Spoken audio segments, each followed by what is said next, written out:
Bismillahirrahmanirrahim. Assalamualaikum warahmatullahi wabarakatuh. Asyhadu an la ilaha illallah, asyhadu anna Muhammad Rasulullah. Allahumma sholli ala sayyidina Muhammad wa ala ali sayyidina Muhammad. Kama sholaita ala sayyidina Ibrahim wa ala ali sayyidina Ibrahim. Bil alamina innaka Hamidum Majid. Alhamdulillah kita ketemu lagi, semoga sehat semua. Kita saling mendoakan kesehatan kita ya, sehingga kita bisa melanjutkan aktivitas sebagaimana waktu-waktu yang lalu ya, khususnya pada saat ini adalah aktivitas belajar ngangsu kaweruh, belajar mencari ilmu, ngangsu sesarengan, belajar bersama ya. Sebelumnya aku mengucapkan turut berduka cita untuk Kang Mas MH yang sepertinya mertuanya kemarin ya, yang sudah dipanggil Gusti Allah Ingkang Maha Agung. Semoga, aku nggak tahu almarhum atau almarhumah ya, semoga tetap dari jalan-jalan yang dimana diridhoi Allah, sehingga tetap juga mendapatkan kasih sayang dari Gusti Allah Ingkang Maha Agung. Amin amin amin ya robbal alamin. Oke. Suatu yang menarik untuk dicermati kalau kalian punya daya cermat yang tinggi loh ya, bahwa setiap aku membuka kajian itu selalu bersolawat, dan kita belum pernah bahas solawat ya. Dan sholawat itu selalu dua, sholawat Kanjeng Nabi Muhammad dan sholawat Kanjeng Nabi Ibrahim. Dan itu jarang diketahui oleh teman-teman Kristen. Teman-teman Kristen taunya itu kan, bagaimana nabinya aja belum selamat kok gitu.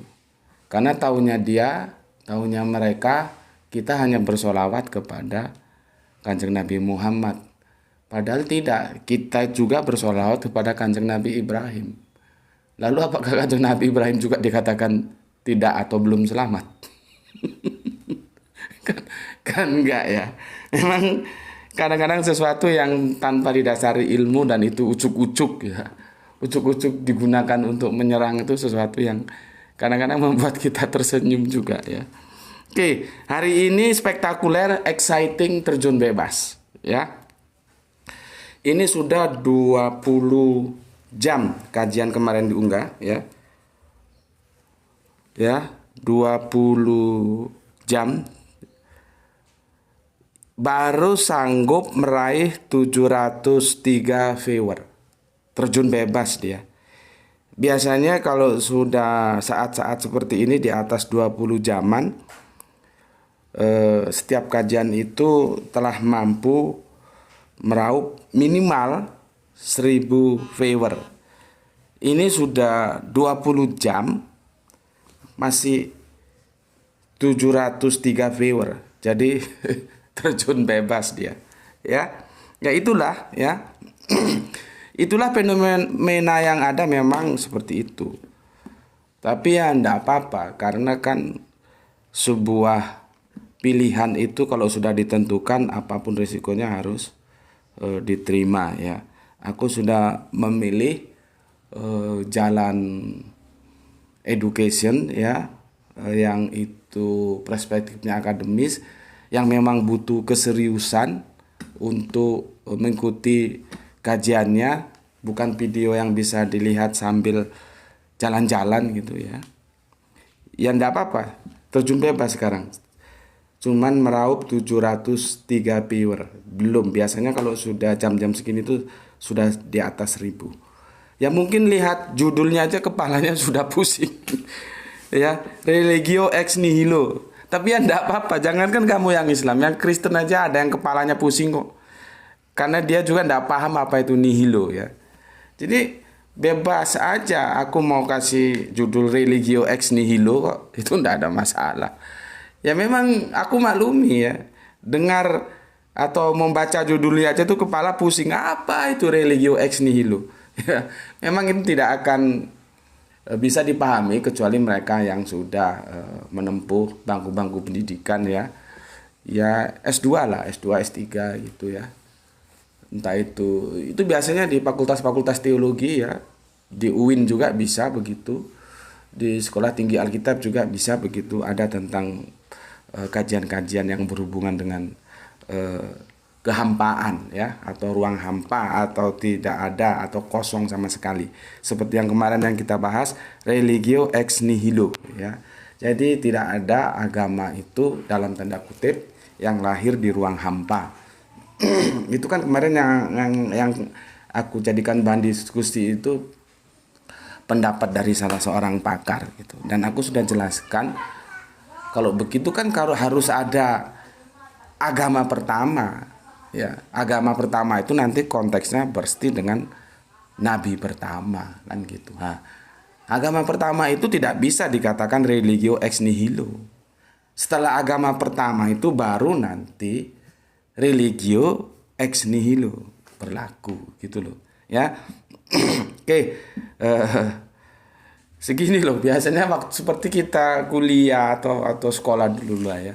Kalau dengar mata kuliah matematika gitu terus males gitu lah. Kalau kamu males ya akhirnya kamu selamanya nggak ngerti matematika gitu loh. Sama seperti ini, wah dengar judulnya aja males, apa religio ex nihilo gitu lah. Kalau begitu cara belajarmu ya selamanya kamu blow on gitu. Maksudku kan aku ingin membagi ilmu kepada kalian semua ya. Ya meskipun kalian itu bukan sekolah teologi, meskipun kalian itu cuman S1 atau S2 lah ya, atau syukur-syukur ada S3 sih ya, enggak ada masalah ya. Tapi meskipun demikian, meskipun pendidikannya S1 ya, atau bahkan bisa dikatakan SMA atau apa, cuman karena gemar belajar, setidak-tidaknya kalau ada orang mengucapkan religio ex nihilo itu kamu, kalau orang Jawa bilang nyaut, nyambung gitu. Ojo koyok ketek ditulup, jangan seperti monyet di apa namanya, ditulup itu pakai senjata yang dihembus gitu ya, pelongo-pelongo gini-gini gitu loh ya. Jangan sampai begitu ya. Kalau kamu tidak mengerti apa itu religio ex nihilo, kemudian dalam suatu pertemuan gitu misalkan ada yang bilang tentang religio ex nihilo, kamu ya plonga-plongo nggak ngerti. Cuman kalau kamu mengerti kan kamu bisa paling tidak ngikuti atau memahami apa yang didiskusikan itu. Maksudku itu begitu. Aku ingin membagi ilmu kepada kalian. Meskipun pendidikannya terbatas, tapi kan yang namanya ilmu itu tidak dibatasi oleh title-title pendidikan ya. Yang penting kita mau belajar, kita mau baca ya. Tetapi kalau dikasih judul yang kalian awam seperti religio ex nihilo terus ndak mendekat tambah berlari ya, ya nggak bisa pinter-pinter gitu ya. Oke. Kajian kita kali ini itu aku akan bahas, nah ini lagi ini lagi bisa mumet kamu. Judulnya teoforik. Apa itu teoforik? Ya. Teoforik. Betul gini tulisannya, teoforik ya. Teoforik. Menyulap Yesus dari nama. Ini ya. Menyulap Yesus dari nama ya. Apa itu teoforik? Kamu ikuti aja kajiannya, nanti kamu ngerti ya. Atau nanti di akhir kajian aku jelaskan apa itu terminologi teoforik itu. Kajian ini sebagai apresiasiku, jadi aku buat video khusus untuk saudaraku ya, yang semoga sehat selalu ya. Semoga sehat selalu ya. Dari Kang Mas dosen ya, AG ya. AG. Pertanyaan begini. YHWH adalah proper name. Allah adalah proper name. Kalau YHWH sama dengan Allah, Mungkinkah satu oknum punya dua proper name? Salam sehat selalu.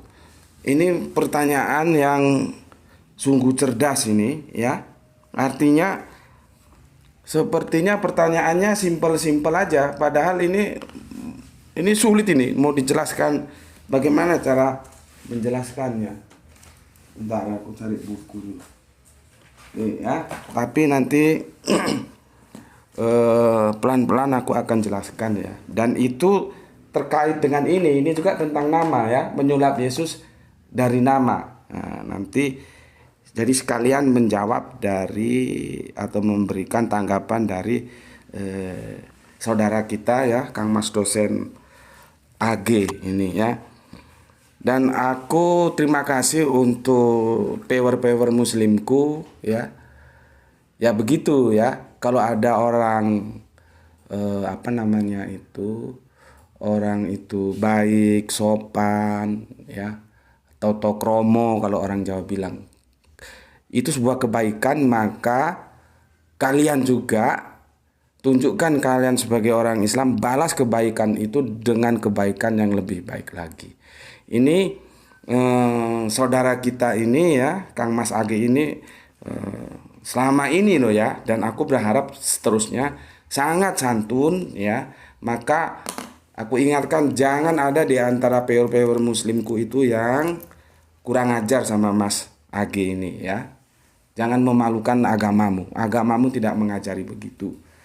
Karena di Al-Quran dijelaskan, berdebatlah engkau kepada ahli kitab dengan cara yang paling baik. Jadi kalau kita sebutnya berdebat itu berdiskusi ya, mujadalah itu ya. Itu diharuskan dengan cara yang paling baik. Jadi kalau kita diskusi itu harus dengan cara yang baik. Tapi itu belum titik, ada koma, kecuali bagi mereka-mereka yang mokong, kalau terjemahanku begitu.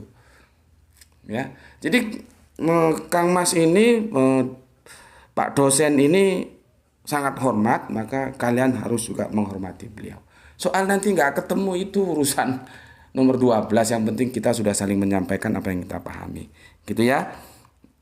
Tapi aku lihat pewer-pewerku yang muslim, alhamdulillah kalian sudah menunjukkan kesantunan, menunjukkan hormat kepada Kang Mas Age ini, dan aku terima kasih. Oke.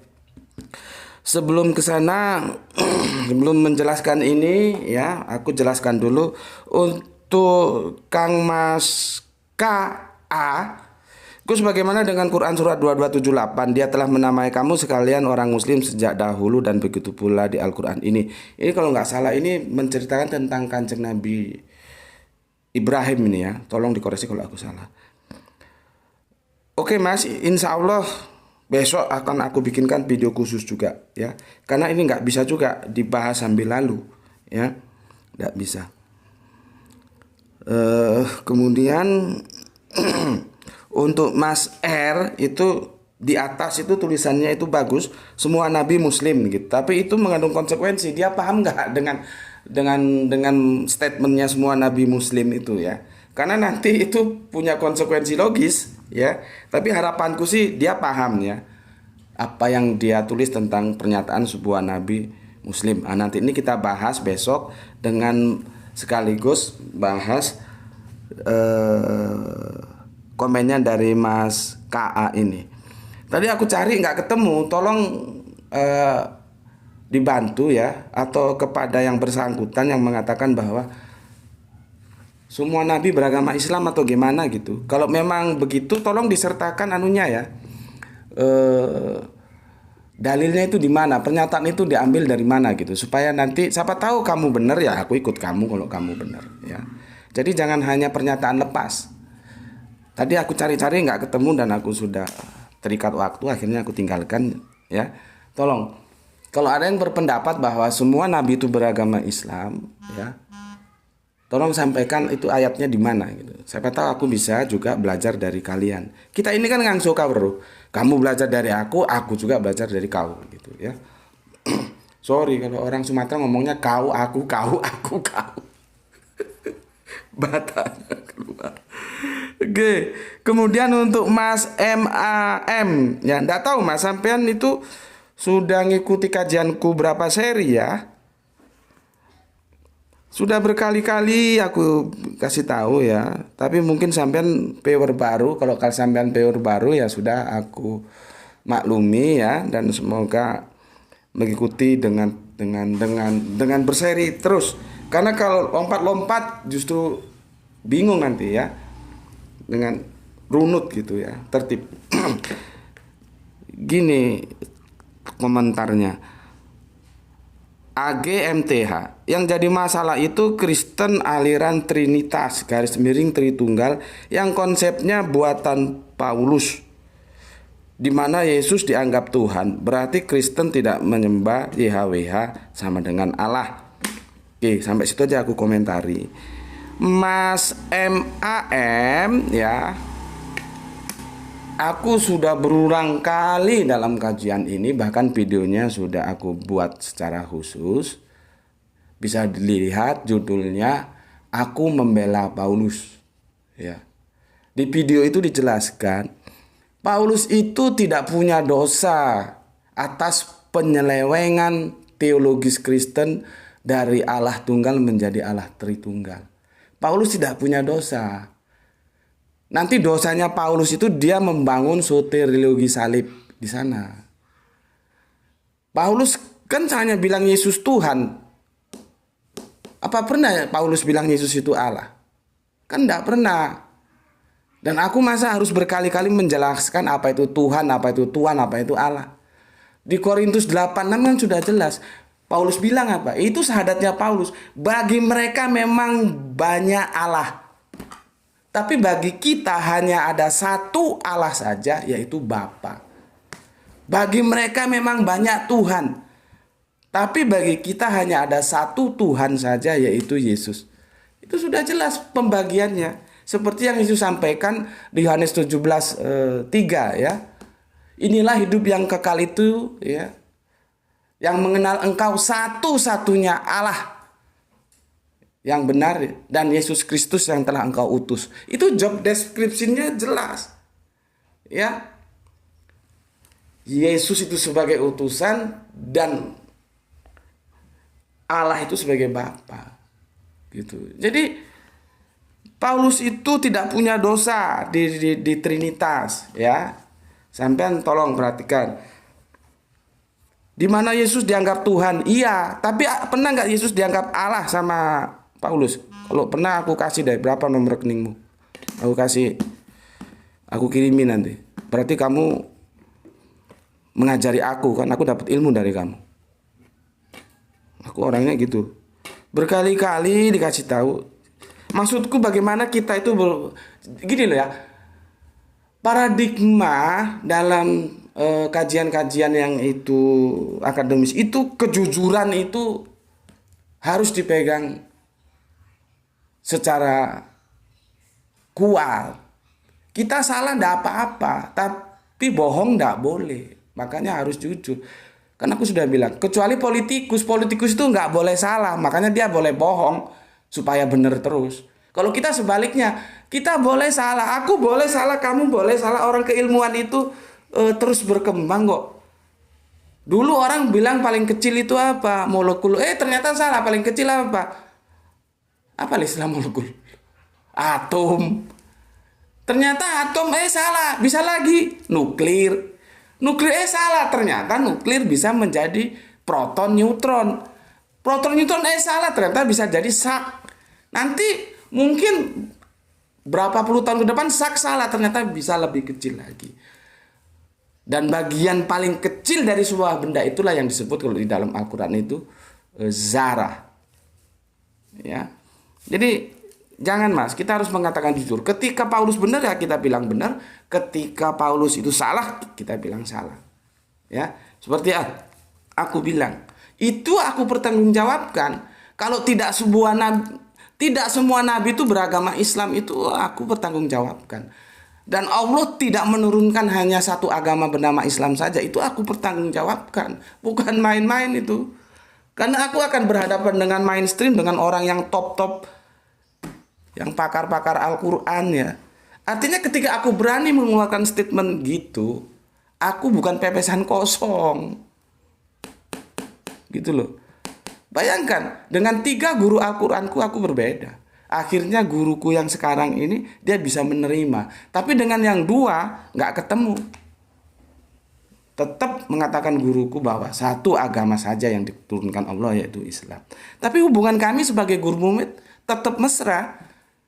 Guruku tetap menyayangi aku tetap menghormati guruku, gitu loh. Ya, itu berpikir dewasa itu begitu. Seperti ini berpikir dewasa itu gimana? Yang salah ya kita salahkan, yang benar kita benarkan. Jadi sekali lagi aku ingatkan, dan juga untuk teman-teman lain, jangan membawa-bawa Paulus dalam konsep Tritunggal. Dia tidak punya saham dosa di situ. Oke. Berikutnya apa ya? Aku kira itu ya. Sekarang kita masuk ke topik. Aku masuk dengan menjawab ini dulu ya. Nanti untuk Kang Mas dosen tentang diskusinya Tritunggal itu bagus dengan Mas CC itu ya dari Kalimantan. Itu monggo silakan dilanjutkan saja. Aku jadi pendengar saja ya. Silahkan dilanjutkan, itu bagus itu ya. Jadi aku hanya akan menanggapi yang ini aja. YHWH adalah proper name. Allah adalah proper name. Kalau YHWH sama dengan Allah, mungkinkah satu oknum punya 2 proper name? Salam sehat selalu. Jadi gini lah ya. Gimana ya? Aku tidak akan menggunakan perspektif Islam untuk memotret Kristen, tidak. Ya. Tetapi aku akan menjawab dalam perspektif Islam itu begini gitu loh. Ya, paham ya? Duduk permasalahannya ya. Bukan aku memaksakan Islam begini, maka Kristen harus seperti Islam begini juga. Enggak begitu ya. Cuman aku akan menjelaskan masalah double proper name itu dalam Islam boleh lah ya, boleh. Makanya ini gini loh. Masalah YHWH itu sama atau tidak itu dengan Allah, itu sebetulnya masalah yang pelik dan aku sudah mengulangi berkali-kali. Karena apa? Kita berbicara ya kehidupan berapa ribu tahun ke belakang yang kita tidak tahu. Ya, kita tidak tahu di sana. Contohnya begini aja lah. Masalahnya kan apa, LAI ini kacau. Ya. Semua nama diterjemahkan. Proper name itu enggak boleh diterjemahkan, tapi sama LAI dibabat juga, diterjemahkan juga. Sementara LAI ada Tuhan besar semua, ada Tuhan yang besar T-nya, kemudian yang lain kecil. Terus aduh bingung. Ya, nanti ada Tuhan lagi gitu. Seharusnya diikuti aturan main ya. Nama itu tidak boleh diterjemahkan. Jadi orang bisa nggak kacau. Kalau ini kan kacau. Sekarang di sini tidak ada pun satu nama YHWH. Tidak ada. Gimana kita mau menulisnya? Kalau di sini masih mending ada dia. Aku punya Bible King James. Nah, di sini tuh masih ada. Ya, masih ada nama YHWH di sini.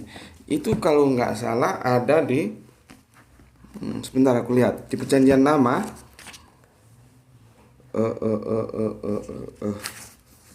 Bentar ya. Tadi nggak aku persiapkan ya. Nah, ini dia. Di kitab Psalm ya, ayatnya ke-18. That man may know that thou whose name alone is Jehovah, art the most high over all the earth. Kalau di sini masih ada di Mazmur 83:18 ya. Mazmur, kalau di sini ditulis Psalm itu Mazmur ya. Ini bukunya King James ini. Terjemahannya King James. Aku punya dapat teman dari Australia namanya N, dia misionaris. Ketika diskusi tak kasih Injil ini kepalanya pusing langsung. Ya. Karena ini King James bahasa Inggrisnya bahasa Inggris apa ya, bahasa Inggris kuno. Seperti kalau kita baca seperti aku baca tafsirnya almarhum Buya Hamka, semoga Allah selalu merahmatinya. Itu agak sulit karena bahasa Melayunya masih kental, tafsir Al-Azhar itu. Tapi kalau tafsir-tafsir yang kekinian agak mudah aku pahami. Sama seperti ini. Meskipun N itu harus ahli orang Inggris, dikasih buku Inggris juga pusing kemarin. Ya, kalau di sini Yahova masih ada, ya. Kalau di terbitan Indonesia di sini itu babar blas ora ono wis. JHWH itu. Padahal nama itu tidak boleh diterjemahkan, ya. Tidak boleh proponen itu diterjemahkan. Nah, sekarang kita mau tanya, ya, kalau aku mengambil karakteristik LAI bahwa yang disebut YHWH itu kemudian diterjemahkan begini, ya, bukan begini, padahal huruf Ibrani itu nggak ada besar kecil, ya, tapi ini yang dianggap YHWH, ya. Maka YHWH itu pertama kali muncul itu di Kejadian 24.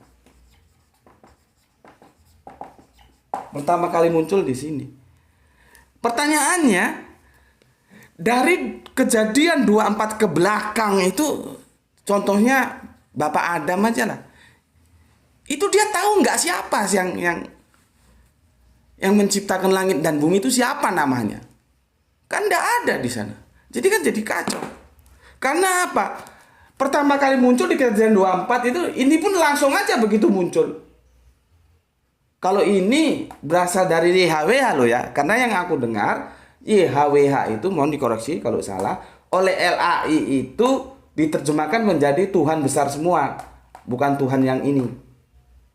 Nah, kalau anggapan itu yang aku pakai, maka YHWH itu pertama kali muncul di Kejadian 24. Nah, pertanyaannya, dari Kejadian 24 ke belakang sampai nanti Kanjeng Nabi Adam sampai Kanjeng Nabi Nuh, itu tahu nggak siapa nama yang bikin langit dan bumi ini? Karena di sini itu juga tidak dalam kerangka memperkenalkan nama dia, langsung tiba-tiba muncul gitu aja. Ya, dia tidak sama dengan ya, ini aku hapus. Ya, kalau kita bandingkan, dia tidak sama dengan di Keluaran berapa ini? 3:14. Tidak sama. Kalau di sini jelas-jelas memperkenalkan namanya. Moses mempertanyakan siapa namamu. Tapi kan dijawabnya juga sulit kita memahaminya. Karena dijawab Eheye Eser Eheye. Aku adalah aku. Terus gimana? Ya, yang membuat langit dan bumi itu tidak menjawab aku adalah Yehova, aku adalah YHWH. Jangan Yehova dulu lah ya, itu sudah nanti ruwet lagi menjelaskannya. Ada yang bilang Yehova, Yahweh, ya sudah asalnya saja lah tetragramaton. Dia tidak bilang Eheye Eser terus YHWH gitu, enggak. Ya, dia bilang Eheye Eser Eheye, gitu. Eheye Eser Eheye. Ini adalah, ini aku, ini aku. Jadi ketika Kanjeng Nabi Musa tanya, jadi siapa namamu? Jawabnya Eheye Eser Eheye. Aku adalah aku. Dia nggak ngomong aku adalah ZHWH. Aku adalah Allah. Enggak ngomong begitu. Aku adalah aku. Coba. Ini kan perlu kajian-kajian yang cerdas untuk bisa menganalisanya. Makanya kalau ada suatu momen pertemuan ilmiah gitu ya, aku mau kumpul itu 3. Islam, Yahudi, Nasrani ketika kita baca Perjanjian Lama. Karena Perjanjian Lama itu miliknya teman-teman Yahudi. Ya, kalau teman-teman Kristen yang sekarang kan ngambil aja itu. Bagaimana cara mereka memahami ini kan kita juga perlu mendengar pendapat mereka. Karena ini jelas sesuatu yang sangat sulit. Eheye Eser Eheye. Kalau aku menafsirkan loh ya, Yang dimaksud Eser ini bukan proper name.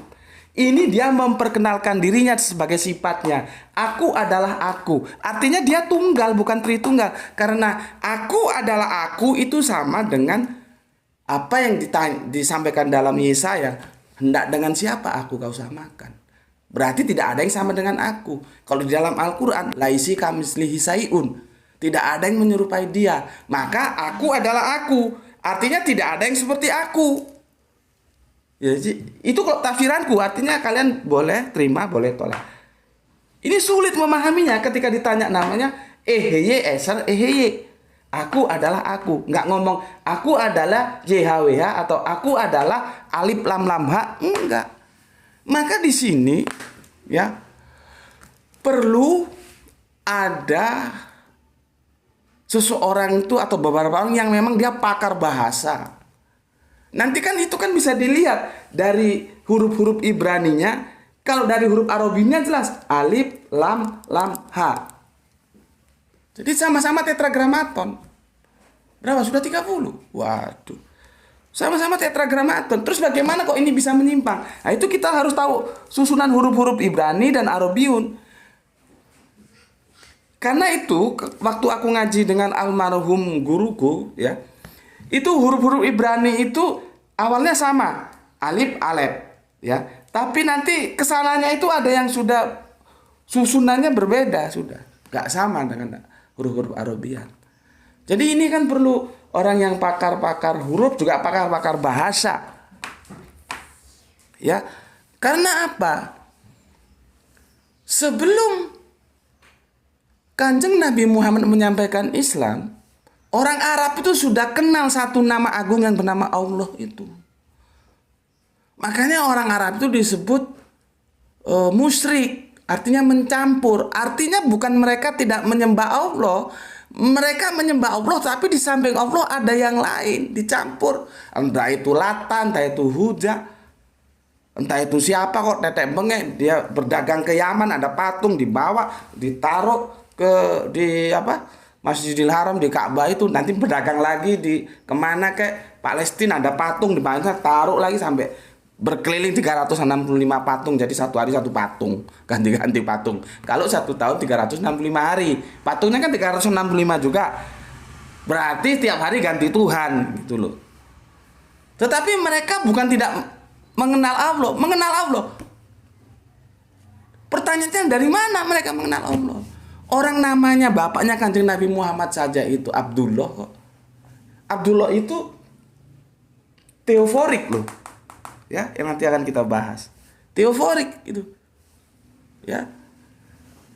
Jadi sebelum Kanjeng Nabi Muhammad mendakwakan Islam, orang-orang Arab jahiliyah itu sudah tahu. Nah, maka tidak bisa tidak kita tarik ke belakang. Taunya nama itu dari mana? Iya dari Kanjeng Nabi Ismail. Kanjeng Nabi Ismail dari mana? Iya dari Bapak Ibrahim. Bapak Ibrahim tinggalnya di mana? Di Palestina. Masalahnya sekarang sesuai dengan pertanyaan yang disampaikan oleh saudara kita ini, Kang Mas kita ini ya. Apakah mungkin ya YHWH itu atau proper name itu punya dua nama, ya YHWH dan Allah gitu. Ya. Aku kira karena kita minimnya data dan sekarang pun belum ada titik temu. Aku sudah banyak cari informasi ya. Belum ada yang menjelaskan sama aku secara akademis dan itu clear bahwa YHWH itu sama dengan Allah. Secara pemikiran memang YHWH itu sama dengan Allah. Tapi kan penjelasan akademisnya harus jelas. Seperti ini loh buku ini ya. Bentar. Nih ya, itu, ini ya, bukan nampak ini ya, nih ya, ini Allah dalam Al-Quran, ini sama ini, Allah dalam Al-Quran itu ya Allah dalam Bible gitu, ya. Cuman bagaimana penjelasan secara rincinya dari Alif Lam Lam Ha itu, dari aku nggak hafal huruf-huruf Ibrani itu ya, yod apa gitu. Dari jangan dibaca lah. Yang netral itu YHWH gitu loh, atau huruf Ibraninya apa gitu. Jangan terus Yahweh apa itu sudah ditambah-tambahin gitu ya. Memang amannya sih ya dia memang punya dua nama untuk sementara ini. Jadi diskusinya nggak mandek. Artinya apa? Yang menjadi pertanyaan, Bapak Ibrahim ke Jazirah Arab ya, ke Mekah itu memperkenalkan nama Allah. Nah, sekarang juga aku agak kesulitan. Di mana yang membuat langit dan bumi ini, yang menciptakan langit dan bumi, memperkenalkan namanya terhadap kanjeng Nabi Ibrahim? Aku juga nggak punya data. Di sini nggak ada. Adanya kan yang jelas itu di Keluaran 3:14 itu. Di sini langsung aja muncul dia. Gitu loh. Nggak ada. Jadi kita memang minim data ya. Gitu ya Kang Mas ya, kita minim data. Maka akhirnya yang diambil itu bukan namanya, artinya perbedaan nama itu dibiarkan dulu, ya. Tapi dari karakternya, makanya aku bilang video yang pernah aku sebutkan itu, aku tunjukkan itu, di situ Rabi Yahudi mengakui bahwa sesembahan Yahudi atau yang kami sembah itu sama dengan yang Islam sembah. Karena yang diambil parameter itu bukan nama. Bukan nama yang sama, namanya kan beda. Di sana YHWH, di sini Alif Lam Lam H. Yang diambil adalah karakternya. Tidak beranak dan tidak diperanakkan. Contohnya tidak ada sesuatu pun yang menyerupainya. Tunggal satu-satunya. Nah, dari karakter-karakter itu disimpulkan kepada oleh Rabi itu sesembahan kami orang-orang Yahudi sama dengan sesembahan saudara Islam. Begitu. Ya, itu videonya sudah aku tunjukkan lah, kamu carilah, kalian cari, kalian kan pinter-pinter. Aku mau taruh di videoku nanti kena copyright aku ya. Mau kasih tunjuk apanya namanya itu. Linknya juga males aku cari-cari lagi ya. Kalian sudah pinter lah itu di mana Yahudi pengakuannya tentang sesembahannya sama dengan Islam. Ya. Oke. Jadi sekarang aku jawab begini lah ya. Cuman aku ingatkan lagi, aku tidak berusaha membidik kekristenan dari kacamata Islam, tidak. Karena kan tanya, YHWH adalah proper name. Allah dalam proper name, kalau YHWH sama dengan Allah, mungkinkan, ini sebetulnya mungkinkah gitu berarti ya, bukan mungkinkan. Mungkinkah satu oknum punya dua proper name? Maka aku jawab kalau di dalam Islam mungkin lah ya. Dan aku nggak berani asal jawab kalau aku nggak punya data, gitu. Ya kalau di dalam Islam mungkin lah.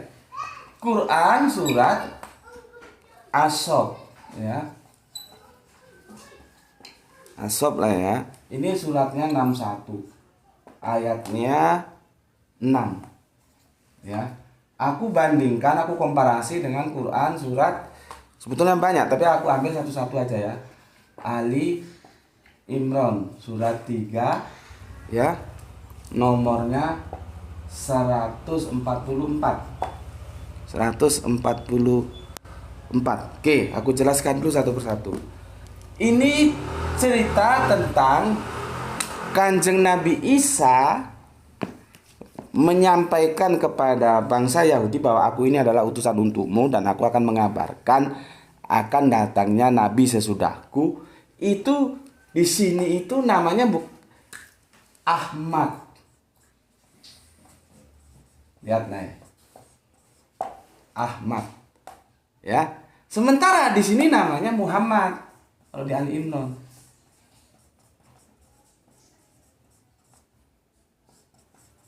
Nah, begini nih. Tapi Ahmad dan Muhammad itu sama-sama proper name, sama-sama merujuk objek atau oknum yang sama. Merujuk kepada satu personal yang sama, bukan lain orang. Gitu, ya. Di sini disebut Ahmad, di sini disebut Muhammad. Itu dasarnya yang aku bilang. Kalau di dalam Islam ada satu orang punya dua proper name. Ya. Oke. Proper name itu bukan hanya milik manusia loh ya. Tempat juga itu punya proper name. Seperti Dan proponim itu tidak boleh diterjemahkan. Contohnya begini ya. Apa ya? Sekolah tinggi apa ya? Sekolah tinggi gini aja. Universitas Negeri Malang. Nah, itu kalau diterjemahkan bisa kacau itu. Malang itu ya biar Malang itu sudah menjadi proper name, dia nggak bisa. Nanti terus diganti sial, nggak bisa. Apa lagi selain sial? Malang diterjemahkan apa lagi? Sial, apa lagi ya? Nggak tahu, aku cari sendiri nanti ya. Nggak bisa. Universitas Negeri Sial itu nggak bisa. Ya sudah, namanya begitu, ya sudah begitu. Universitas Negeri Malang. Nggak boleh diterjemahkan. Tapi yang perlu aku sampaikan di sini, tempat pun itu punya proper name, bukan hanya personal manusia seperti kita. Nah, aku kasih contoh di sini. Nah. Quran surat. Nah itu kamu di sini lihat, kalau ini ke bawah nggak nampak, kamu kasih tahu. Quran surat Ali panggil itu, duduk situ. Oh sholat, masih sholat ya. Surat 3 ya. Ayatnya 96. Ya. Kira itu masih sholat. Tapi semoga nampak di sini ya, aku tulis ya. Kita komparasi dengan Quran surat agak ke bawah ini ya. Agak ke bawah, semoga nampak. Quran surat Al-Fat ya. Suratnya 48 24 ya. Oke. Coba lihat, ini masih nampak. Oke. Kalau di sini beda dengan di sini, tapi dia merujuk satu tempat yang sama, ya. Di sini disebut Bakah. Aku pakai yang jelas. Di sini disebut Bakah. Aduh, habis. Ada pakai ini aja. Bakah. Di sini disebut Makkah. Dan orang lebih familiar dengan Makkah. Beda. Ini sama-sama proper name. Ya. Bakah proper name, Makkah proper name. Ya. Tapi ini merujuk tempat yang sama, di mana ya Mekah yang di Arab Saudi itu, dan tempat orang menunaikan ibadah haji gitu. Ya. Jelas lah ya. Kalau dalam keislaman, perspektif Islam maksudku, satu personal atau satu objek mempunyai dua proper name itu bisa. Contohnya ini. Ya. Jadi nanti kalau ini aku ambil pijakan, bisa saja lah. Bisa saja Bapak Abraham menjelaskan nama kepada umatnya yang di Israel sana dengan nama ZHWH. Tetapi ketika masuk ke Makkah, memperkenalkan namanya Alif Lam Lam Ha. Bisa saja ya, mempunyai dua yang sama. Cuman kan seperti aku bilang tadi, kita itu kekurangan data karena Alkitab juga tidak mengatakan kapan yang menciptakan langit dan bumi itu menjelaskan namanya kepada Bapak Abraham, bahwa dia punya nama YHWH dan dia punya nama Alif Lam Lam Ha. Ini kita tidak punya data. Gitu ya. Oke. Aku minum dulu. Bismillahirrahmanirrahim. Berapa lama deh? Aku mau bikin kajian setengah jam, kok nggak bisa ya. Aku maunya ini setengah jam, jangan panjang-panjang. Ini aku harus ngebut ya. Aku harus ngebut ini, kalian ikuti. Teoporik, ini juga tentang nama seperti tadi ya. Teoporik, menyulap Yesus dari nama. Ya. Menyulap Yesus dari nama.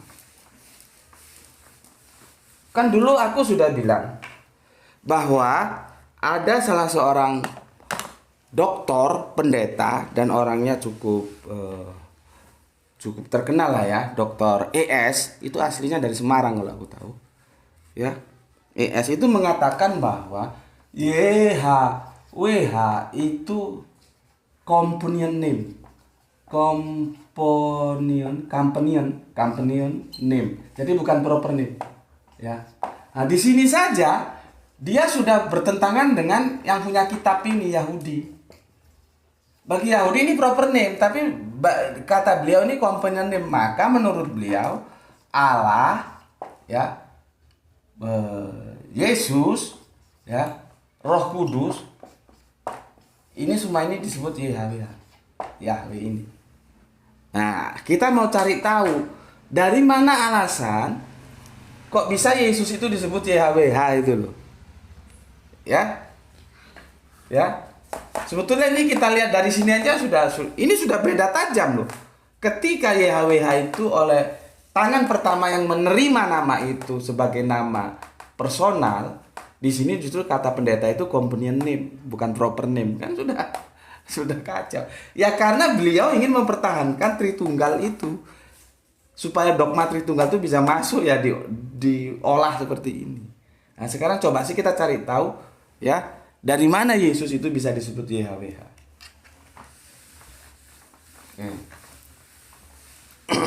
Ya.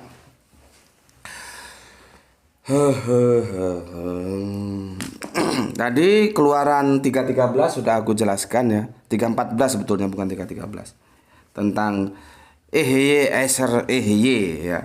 Itu aku adalah aku. Jadi bukan aku adalah Alif Lam Lam Ha atau aku adalah YHWH, tidak begitu ya. Dalam Islam Allah itu adalah konsep nama diri ya, atau ismul alam gitu ya, atau proper name ya, dari eksistensi Tuhan itu sendiri. Gitu ya. Jadi itu sudah menjadi harga mati bahwa Allah itu, makanya Allah tidak bisa diterjemahkan dan tidak boleh diterjemahkan. Nah, nanti Allah itu, ini nggak salah udah berkali-kali juga aku katakan. Dalam Islam itu nanti dia punya dua sebutan dan ini boleh diterjemahkan Roh ya atau Ilah. Tinggal konteks kalimatnya kemana. Ya. Nah, yang pernah dikatakan oleh salah satu komentator kita bahwa Allah itu berasal dari kata al-ilah, itu tidak benar. Itu kan ditulis oleh Bapak D.T. Nugroho ya, seorang sejarawan ya dan rohaniwan. Bapak D.T. Nugroho itu dalam bukunya Umat Allah ya. Jadi ada Milata Abraham, Yahudi, Nasrani, Islam itu ya. Dia katakan bahwa Islam itu Allah itu dari al-ilah. Tidak benar. Ternyata D.T. Nugroho itu, Bapak D.T. Nugroho itu sepertinya mengutip dari pendapat seorang, katakanlah pemikir dari India ya, bahwa Allah itu berasal dari al-ilah. Karena apa? Nanti tuh kalau ditasrif nggak kena dia. Belum lagi ini. Kalau ini berdasarkan dari terus ini dari mana? Hubungannya gimana? Harus bisa nyambung. Nah, ketika ini sudah nggak bisa nyambung, berarti nggak benar pendapat bahwa Allah itu dari al-ilah. Yang benar itu nanti di surat apa itu ya? Surat Toha, surat yang ke-20, di mana yang menciptakan langit dan bumi itu memperkenalkan namanya kepada Kanjeng Nabi Musa dengan nama bahwa aku ini Allah. Ya, maka sholatlah untuk mengingatku. Di situ jelas disebut dengan aku ini Allah, bukan Ehye Eser Ehye, bukan aku ini adalah aku gitu. Nggak begitu ya. Oke. Ini aku kompilasi nih ya, coba aku bagikan. Maka lafal Allah dalam Al-Quran tidak pernah boleh diterjemahkan ke dalam sebutan lain. Ya, baik diterjemahkan dengan Tuhan, dengan God atau Lord, karena itu akan menyalahi gramatikal Arabiannya nanti, ya. Dan memang tidak boleh diterjemahkan gitu. Seperti aku bilang kan, yang namanya Rolling Stone itu ya Rolling Stone. Jangan Rolling Stone ketika dia mau show ke Indonesia lalu batu gelinding, orang jadi heran, mana ada grup batu gelinding dari Inggris. Itu salah satu contoh gampang lah ya. Oke, namun sayangnya ada beberapa terjemahan Inggris ya telah menerjemahkan lafal Allah menjadi God. Ini yang seharusnya tidak boleh terjadi. Yaitu terjemahan siapa? Yusuf Ali. Abdullah Yusuf Ali ini kacau ini orang. Ya, dia menerjemahkan The Holy Quran ya, menerjemahkan Bismillah dengan In the name of God. Yusuf Ali ini tidak boleh begitu. Ya, salah dia. Jadi God itu sebutan bukan proper name. Cara orang-orang Inggris menyebutnya, kasih nama, bukan dia memperkenalkan nama kepada orang Inggris. Orang Inggrisnya nggak pernah dapat firman. Ya, jadi salah ini Yusuf Ali ini juga biang kerok ini. Ya, begitu juga alhamdulillah diterjemahkan Praise be to God. Kan jadi kacau. Jadi semua Allah dia terjemahkan God. Kenapa? Allah pasti God, God belum tentu Allah.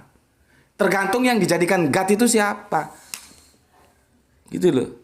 Ya, perhatikan kalimatnya. Allah pasti God. Tapi God belum tentu Allah. Tergantung yang digatin dia siapa. God kita itu pasti Allah, tapi God orang lain belum tentu Allah. Gitu loh ya. Ya terserah siapa Godnya dia itu. Ya, oke. Terus ini Qul huwallahu ahad diterjemahkan say he is God the one and only. Kacau nih Yusuf Ali ini. Ya. Kasus yang sama juga penerjemahan nama Allah menjadi God juga bisa dilihat dalam terjemahan Al-Qur'an bahasa Inggris oleh GM. Ini nggak dijelaskan ya. GM J dan M ya, bukan G ya, GM Rothwell. Jadi GM itu GM Dan Orion Publishing Group London, berarti dari London. Tapi yang ini justru masih baru tahun 2002 ya, terbitan pertama. 2002 itu cetak ulang, terbitan pertamanya tahun 1909, berarti Bung Karno masih umur 8 tahun. Terjemahan ini sudah ada. Karena Bung Karno itu lahir tahun 1901. Ya. Harusnya kata Allah dalam Al-Quran tidak diterjemahkan karena Allah adalah proper name, nama diri. Seperti halnya kita tidak boleh menerjemahkan misalkan seperti tadi itu Rolling Stone menjadi batu gelinding itu tidak boleh. Ya, tidak boleh. Ya namanya Rolling Stone ya sudah Rolling Stone gitu. Namanya Universitas Negeri Malang ya sudah Universitas Negeri Malang, jangan terus Universitas Negeri Sial gitu. Ya. Namanya Rais ya dipanggil Rais, jangan terus dipanggil nasi. Namanya Bas ya dipanggil Bas, jangan terus dipanggil semak belukar. Itu kan jadi kacau. Ya. Oke. Secara etimologi sudah aku jelaskan bahwa nama Allah itu terdiri huruf alif, lam, lam, ha. Tugas kita bersama lah ya sebetulnya. Ya tentunya kalau aku tidak punya kapasitas di sana ya. Tugas mereka yang paham bahasa Ibraniun dan Arabiun, paham sejarah, paham huruf-huruf Ibraniun, Arabiun, nah itu duduk bareng. Bagaimana 4 tetragramaton itu kok bisa akhirnya berbeda, itu gimana ceritanya? Karena ini sama-sama 4 tetragramaton. Ya. Jadi tidak ada asal katanya itu berasalkan dari kata ini kata dinda. Ya sudah Allah memperkenal, dia itu memperkenalkan namanya, namaku ini Allah gitu. Ya. Jadi menurut Islam nama Tuhannya orang Islam, kalau kita sebut Tuhan ini Tuhan yang bukan yang Tuhan ya, karena ini kacau lagi ya kalau bilang Tuhan. Ya, itu namanya Allah. Oke. Berikutnya ya kita lihat begini. Coba kita masuk ke aspek budaya. Pemberian nama terhadap sesuatu asal tidak berubah substansi, sifat, dan esensi sesuatu tersebut sepanjang yang dimaksud adalah sama. Misalkan ya, ada yang bilang eh, apa ya, Bagong ya. Terus orang Jawa bilang babi ya. Tapi yang disebut orang Sunda Bagong itu ya babi, yang disebut orang Jawa babi itu Bagong itu. Itu kalau kita yang ngasih nama memang tidak masalah. Tetapi kan nama itu hak yang punya. Yang punya nama itu memang memperkenalkan namanya itu dengan dua nama atau tidak. Di sana masalahnya. Itu ya. Oke. Terus jadi kalau itu belum ketemu, maka seperti tadi yang aku bilang, seperti yang dilakukan oleh Rabi Yahudi, itu titik berat yang sebenarnya jadinya adalah bukan masalah nama dulu karena itu belum ketemu, tapi masalah karakteristiknya, sifat-sifatnya, kesamaan sifat-sifatnya itu loh. Seperti di Islam laisa kamislihi sayun ya. Di perjanjian di Yahudi, perjanjian lama itu ya, dengan siapa hendak kau samakan aku ya, sama-sama tidak bisa dilihat ya. Dari persamaan-persamaan itu akhirnya yang bisa kita ambil, sambil sebetulnya keilmuan ini terus berkembang mencari tahu bagaimana YHWH itu bisa menjadi alif lam lam Pak ya. Oke. Jadi tidak ada ya akar kata dari Allah itu, dari al-ilah itu tidak mendasar itu ya. Terus begini ya. Ada nama ya Zakaria. Contohnya Zakaria. Kalau dalam perspektif Islam itu Abdullah, itu teoforik. Teoforik itu adalah nama yang di dalamnya itu ada juga nama Allah. Seperti Abdullah itu berarti abdinya Allah atau Abdillah gitu ya. Seperti Zakaria ini ya. Nanti kalau di Ibrani itu lebih banyak lagi yang LL itu ya. Nanti ada Immanuel juga ya. Itu lebih banyak lagi variasinya ya. Teoforik itu. Seperti ini. Kita ambil Zakaria saja ya sebagai contoh karena belum 1 jam kan deh. 57 ya, sebentar lagi, ini tinggal sedikit kok. Zakaria misalkan ya. Zakaria arti nama itu sebetulnya mengandung kata Yahweh. Jadi Zakaria itu artinya Yahweh mengingat. Aku juga sebetulnya kurang setuju kalau Yahweh itu sudah diintervensi manusia. Ya sudah YHWH gitu. YHWH mengingat itu artinya Zakaria. Ya. Nama ini adalah salah satu contoh nama yang mengandung unsur teoforik. Ada unsur nama Allahnya di namanya. Ya. Ya. Jadi kalau L itu nama-nama yang pakai L itu juga begitu, variasinya banyak seperti Jibril, Mikail, kemudian jadi Michael jadi Mikail, terus Gabriel jadi Jibril, Israel jadi Israel. Itu kan perubahan dialog dari Ibraniun ke Arabiun ya. Ada lagi Israfil ya, Ismail ya. Itu kan teoporik itu, ada L-nya itu ya. Terus Israel juga ya. Terus sekarang kita menusuk ke sini. Menyulap Yesus dari namanya. Karena teoforik. Ya. Jadi begini, kalau kita tanya kepada teman Kristen kita itu ya, bukankah Tuhannya orang Kristen itu Yesus? Jadi kita ini Yesus aja dulu, belum ke Roh Kudus. Nanti Roh Kudusnya ruwet lagi nanti. Kita fokus ke Yesus saja. Bagaimana dia mengalami teoforik ya. Bagaimana bisa sama dengan YHWH gitu loh. Seperti tadi kan bahwa YHWH itu sudah dianggap companion name, bukan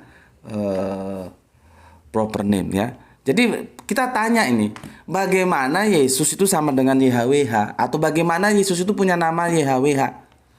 Ya.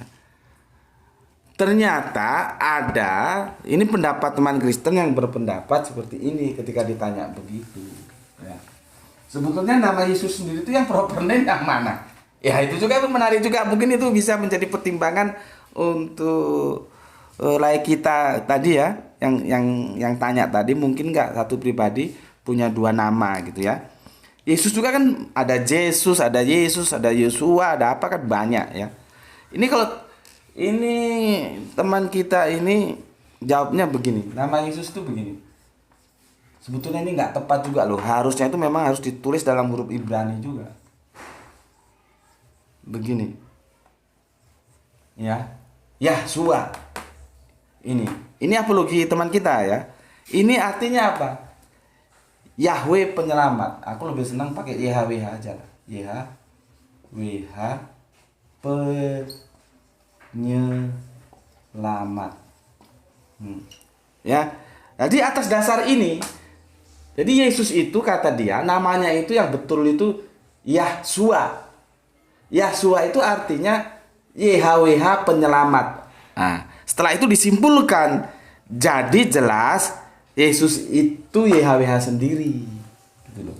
Dari analogi, dari teoforik inilah disimpulkan Yesus itu sama dengan YHWH itu sendiri. Nah, terus gimana kalau begini caranya? Ya, aku sih tidak keberatan kalau Yesus ya mengalami teoforik bahwa Yahshua itu menjadi YHWH yang artinya YHWH penyelamat sehingga Yesus itu sendiri adalah YHWH. Aku sih tidak keberatan, tapi apakah itu akan dipahami secara linier? Karena Zakaria itu artinya Zakaria ya. Ya, Zakaria ada yahnya juga kan? Yosua, ini Zakaria, ya. Makanya nanti ada haleluya. Haleluya itu kalau kita itu terpujilah ya, subhanallah itu ya. Kalau Ibraninya haleluya, ya itu menuju ke ini. Zakaria itu artinya Yahweh mengingat. Ya. Aku artikan sama ya. Yahweh YHWH pengingat. Sudah masuk maghrib ini ya. Nah, sekarang kalau ini diperlakukan secara linier bahwa Yosua itu artinya YHWH penyelamat, lalu dikatakan Yosua atau Yesus itu YHWH, maka konsekuensi logisnya Zakaria itu artinya YHWH pengingat atau mengingat ya, Yahweh mengingat. Masalahnya apakah Zakaria juga akan menjadi Yahweh? Kan jadi kacau. Seharusnya kalau ini linier, Zakaria bukan hanya Yesus yang Yahweh, Zakaria pun menjadi YHWH. Kan jadi kacau gitu loh. Jadi nanti kalau digiring ke situ semua yang namanya itu teoforik ada Allahnya bisa jadi Allah semua. Jadi Allah jadi lebih dari Tritunggal, nanti bertunggal-tunggal banyak ya. Oke, itu penjelasan dari aku, semoga bermanfaat, setidak-tidaknya bisa menambah pengetahuan kalian tentang komparasi religion. Bismillahirrahmanirrahim ya. Dan kita sudah adzan maghrib, mau masuk maghrib, dan aku ingatkan jangan lupa baca Al-Quran ya. Alhamdulillahirobbil alamin.